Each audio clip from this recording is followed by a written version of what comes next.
Hello, Zero Hour U.S. History students. Because my wife is attending her grandmother's funeral, that means that right now, as you're watching this, I'm probably in my van somewhere between Jordan and Cologne bringing my kids to school, and I can't be with you this hour. So my apologies about that. This is kind of a one-off thing, but we can stay caught up doing our lesson this way, and I think we'll be fine. So our learning targets here in this shorter lesson is just looking at how the war came to an end. And in that process, we're going to be still looking at the question of the proper role of government in American life, and then on a broader scale, the proper role of America on the world stage.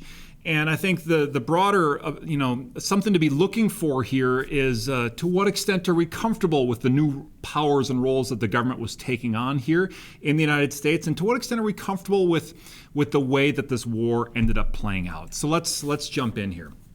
To Woodrow Wilson, there was no problem that more expanded government roles couldn't solve. That was going to be his solution for most things. He wanted, more coordination in American life. And so once he decides we're going in on this war, then we are all going to go in on this war together, and we need to coordinate that effort. And so we see the first example in America of what we would just today call propaganda, right? Where basically the government is putting out a marketing campaign to coordinate its message or to try to coordinate the public, if not into a perfectly coordinated beehive, maybe something more like it. Americans, we tend to be like herding cats. So let's make us less like herding cats and more moving along in one direction together, sort of at the government's heating because there's a war to win, right? And we need to get the public behind this war. And so we see propaganda efforts to rally the public together under what we have to do to defeat this enemy, to encourage more enlistments, to promote efforts to win the war. So like some examples that I picked here, we could look at a lot, but this one here on the left, enlist, right? Join the army. On which side of the window are you? So to a young man, maybe a young man making some money here, are you the selfish individualist, right, who's out for yourself? Or are you going to sort of join in with the boys? Sorry, my phone just went out. The boys who are marching behind you. On the other one, we can unite the public, beat back the Hun. The Hun is like a weird old ethnic slur about Germans with Liberty bonds. And you see this like German with the Kaiser helmet here and like blood on his fingers and green glowing eyes. You know the way German people are. We all know what Germans are like. And Liberty bonds, this is like you buy a bond. You pay cash now. The government will pay you back in 10 years with a little bit plus interest. But you're basically giving the government a cheap loan so that it can execute the war effort. So this is like, what are we doing to get the public to move? And this is sort of propaganda pushes to coordinate all this stuff. We saw it maybe something like this last year with all the stuff about masks, right? This is sort of like government sort of coordination efforts. And we see the first time this happening in American history is really happening here in World War I around this war effort. Now, a weird undertone to it, or a kind of a nastier undertone to it, a not un-Wilsonian undertone to it is the idea of like, we cannot have dissent on this. If we are all going to be sort of marching forward into this war that is going to bring forth the kind of the final stage of democracy and liberty in the world, then we cannot have people in our midst who are speaking out against it. And so a Sedition Act is passed, very similar to what got passed way back in the John Adams administration. This was passed in 1918, and the idea is to silence opposition to the war because we must be unified in the face of this powerful foe, right? Or we must be unified in the face of a threat.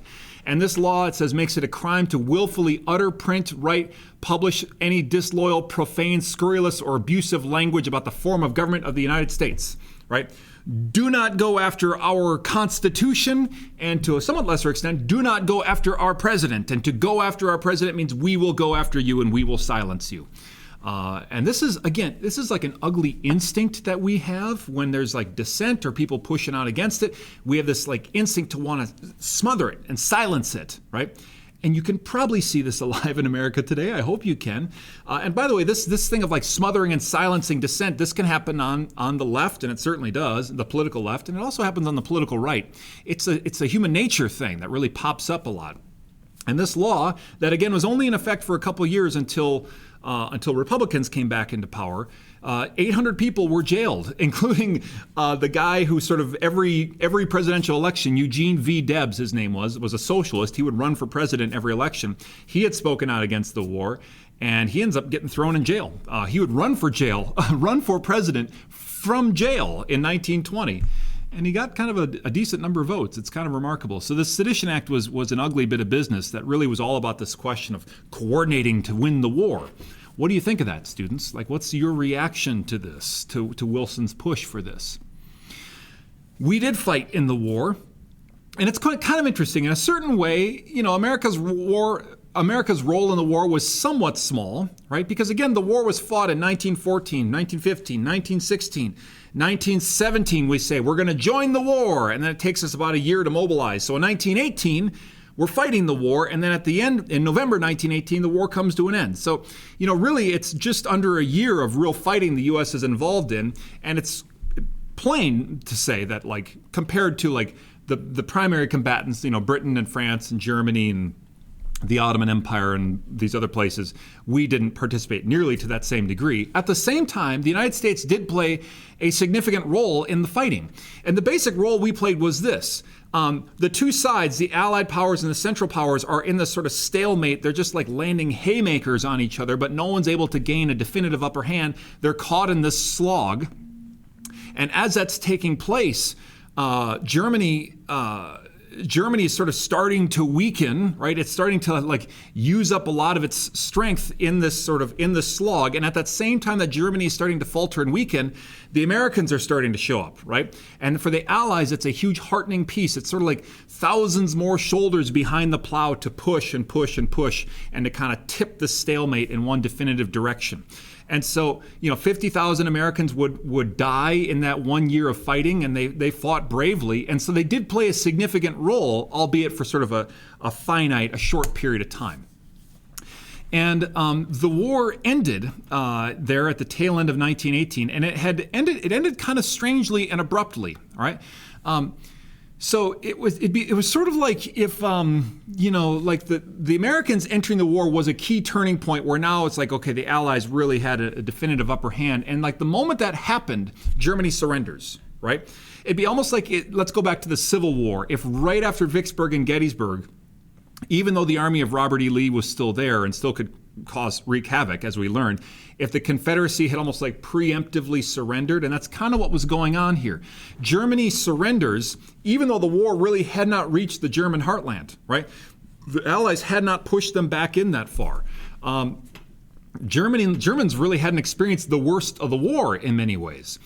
So, but Germany sort of offers, when it's clear to them, at least to their military leadership, we don't have a move here that's really going to change this, especially now that the Americans are in. So they offer this quickie surrender, this armistice, a ceasefire. And when you're trying to analyze why did they do that, you see the situation back home in Germany was really unstable. And there were agitators, there were socialist agitators who were sort of seeking to maybe turn Germany into the new Soviet Union, right? The Soviet Union had just declared itself into existence in the previous year, and now in Germany it was looking like perhaps that could happen there too. And so like the whole situation was going to go under, and a lot of German soldiers were unhappy with leadership, and a lot of them were kind of walking away from the front, and the German economy was collapsing. And so there's a lot of hardship at home.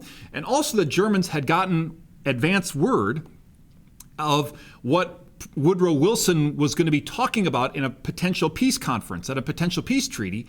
And the Germans said, if we can get that deal that Woodrow Wilson is talking about, that could be really favorable. And maybe we can engender some goodwill by just stopping the war now, right? And then we can sit down together and negotiate a new normal that wouldn't be a total catastrophe for us, right? Maybe this could be an opportunity to kind of find a new normal that would be stable in light of these bad circumstances. That's all the thinking that goes on there. So it's an abrupt end.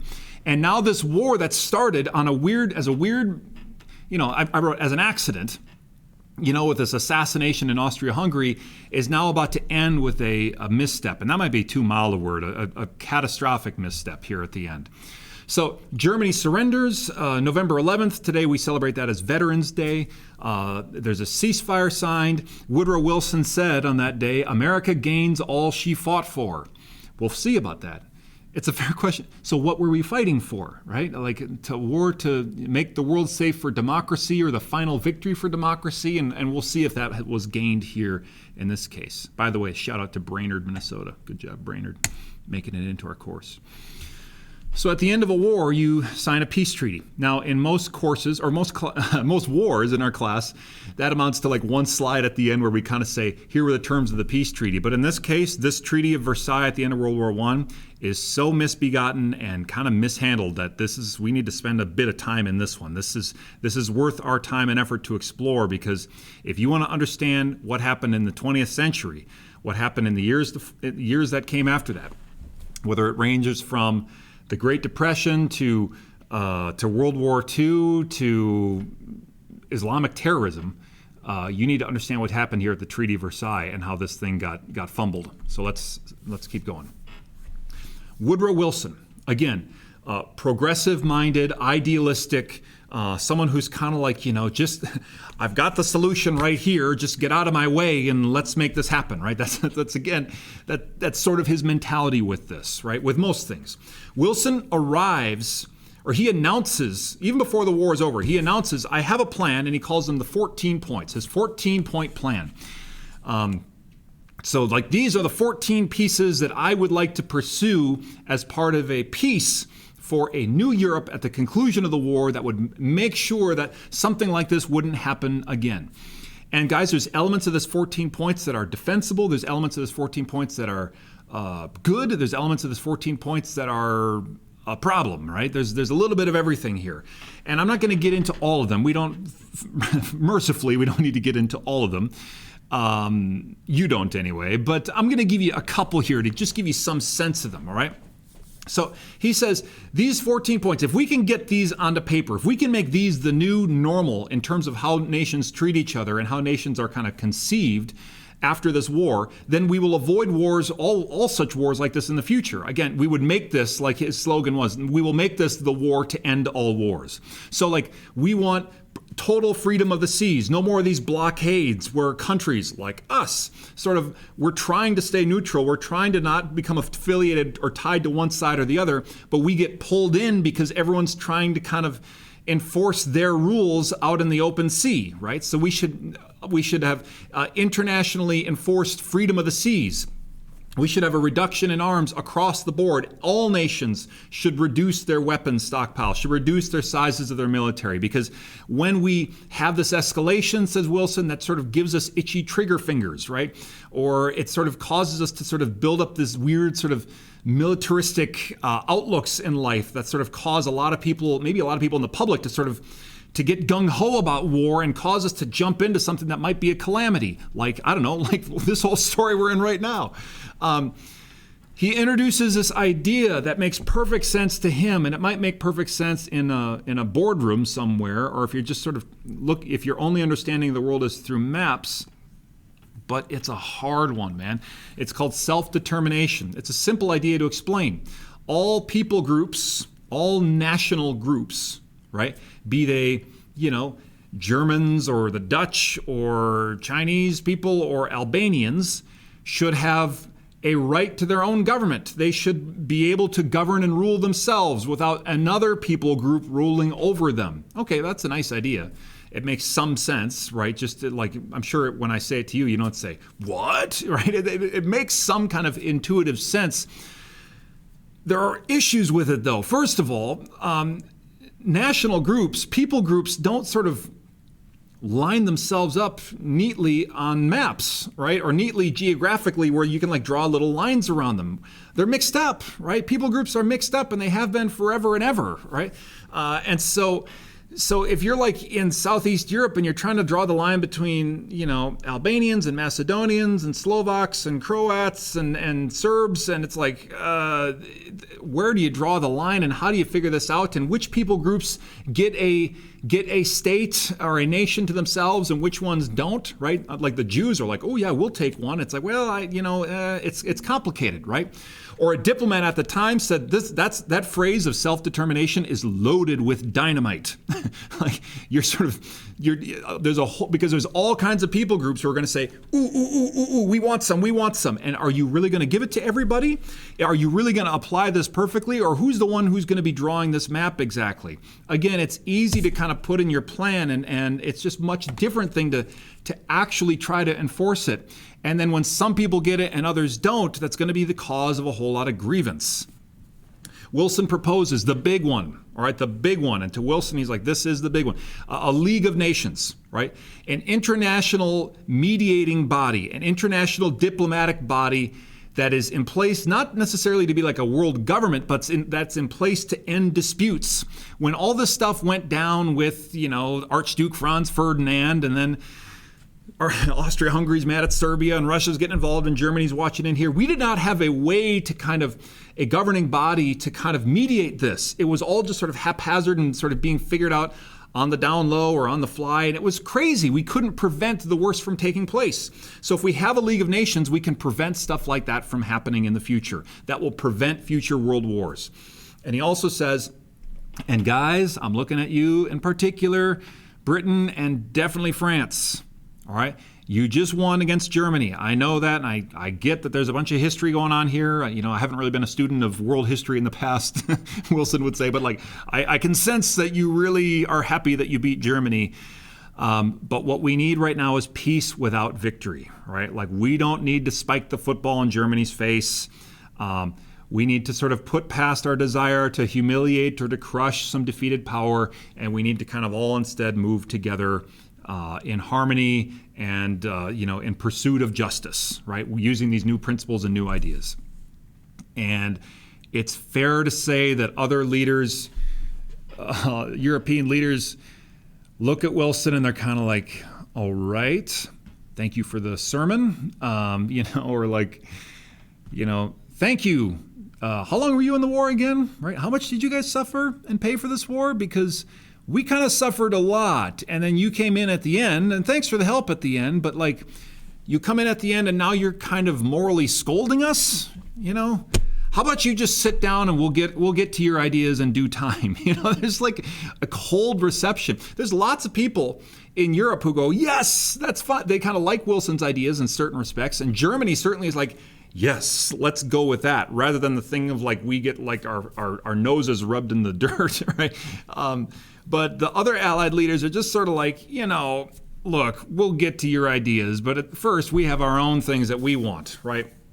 And so they begin to write up this peace treaty, and first of all, they don't invite Germany to be any part of it. Now, Germany did lose, but traditionally, the losing power gets to sit at the table, right? And they get to sort of make some requests or speak into it somewhat. Germany was not allowed to do that at all. It's just like, hey, you sit down, you be quiet. They're going to say, you started this thing, so we'll tell you at the end what you're going to accept here, right? And like the key thing that was included in the bill or in the treaty is what's called a war guilt clause, a pronouncement. This war was Germany's fault, all right? It's Germany's fault, and therefore, because it is Germany's fault, Germany will literally pay for the war. They will pay for all the damages that went into it. All right, they will pay every country back. How much is that going to be? I don't know. Billions and billions. We'll go and tally that up later on, and we'll send Germany the bill. All right, but because it was their fault, then that's what's going to happen. And Germany's like, this is not our fault any more than it was Serbia's fault or Russia's fault, right? I mean, everybody's at fault, right? In some sense, and I think it's defensible to say perhaps Germany was most at fault, right? But it is silly to say Germany is solely at fault. In the clear light of day, you say, no, that doesn't hold water. That's not a defensible claim, but that's what was included in the treaty. Germany and Austria-Hungary were going to lose a whole bunch of territory, which I'll show you in a minute. The Ottoman Empire, hope you enjoyed being a thing for a long time, like 500 plus years. But anyway, you're gone. We're going to dismantle you and turn you into Turkey and a bunch of other countries in the Middle East, which I'll show you. We'll kind of do the self-determination thing in some places, but in other places we'll say, nah. I think we'll hold on to some of these places as colonies, and we're not going to let them have self-determination. Like that's really used inconsistently. But Wilson did get his League of Nations ideas. That was included, and so the League of Nations was something that got some liftoff here, and it was included in the Treaty of Versailles package. So before the war, we see this massive Austro-Hungarian empire that's then broken into these smaller states after the war. But again, you say, oh, self-determination. It's like, well, kind of. Like the Czechs and Slovaks were put together. That's not exactly self-determination. Yugoslavia means land of the southern Slavs. And that just basically means this is like a half dozen different people groups thrown together here. And they kind of say, well, figure it out, right? And the Croats kind of dominate it, but it's not a pretty situation there. And Germany loses a bunch of territory as an old country reemerges. Poland pops back up on the map. I'd like to say, as someone who's Polish myself, as a Pole, I'd like to say Poland's going to have a happy future here in the 20th century, but that will not prove to be the case. In the Middle East, the Ottoman Empire is carved up into these different what are called mandates, which basically France and Great Britain say, you know what, I don't think we're going to give self-determination to these people. We'll just kind of take them as colonies for the time being until we decide that they're ready to be their own countries. It's fair to say that countries like Iraq are put together inconsistently or poorly, where like you have Kurdish people up here in the north, and you have Sunni people here in the bulk of the country, but then along the eastern portions of the country, you have Shiite peoples.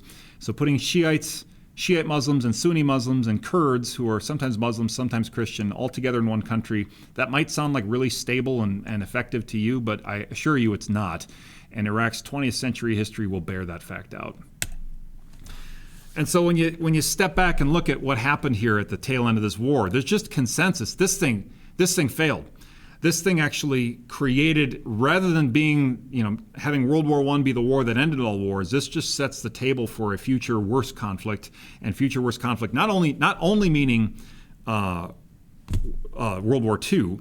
In some ways, it sets a table for the Cold War, and it certainly sets a table for like the stuff that would happen in 9/11 and the sort of the war on terror stuff, because the instability created in the Middle East with the carving up of these dysfunctional countries, it just really didn't help at all. All right, so it's a catastrophe. The thing you start with is you just say, like, this approach of like punishments and humiliation that's heaped on Germany, it really backfires. And Germany has this brand new government, right? This new kind of small r Republican style of government, because the Kaiser is forced to give up his throne. I didn't even mention that. So the Kaiser is forced to give up his throne. This new government has to sign this treaty that says everything is our fault and we'll pay for it. And a lot of Germans sort of like what that means is that new government kind of has the stink of failure all over it, because its first order of business was signing off on this Treaty of Versailles. But what else are you going to do, right? You're going to put the war back on and like keep fighting? You can't do that. So it was really a disaster, and it ends up just sort of setting the table for a deeply dysfunctional next 15 years in Germany that's going to send Germany down the path to radicalism and the Nazi Party. Self-determination is applied in some places, but not others. And then, true to that diplomat's prophecy, it becomes a phrase loaded with dynamite as the people that don't get it say, why didn't we get it if they got it? And it's a mess. The new states created in the Middle East are unstable because they are poorly conceived, and that creates long-lasting problems. And Woodrow Wilson's League of Nations never really takes off. And for that part of the lesson, we'll have to pick that up in class next time. I'll tell you about why that is. So when we step back, there's a reflection question on Google Classroom. What did you make of Wilson's desire to make the war into a progressive crusade to better the world? Do you give him credit for this, right? Do you say, good for him? Or is there a part of you that's dismissive of this, or that sort of feels like this is Wilson being Wilson, but it's sort of ineffective, or I don't know, whatever. I don't want to put words in your mouth. You tell me what you think. I had a student create this once upon a time, back in the day, and they were right. I think it's a good meme. I didn't give him points on a test, but he certainly hit on a clear truth there. So we'll stop there. Great job today, guys. Enjoy the rest of your day. See ya.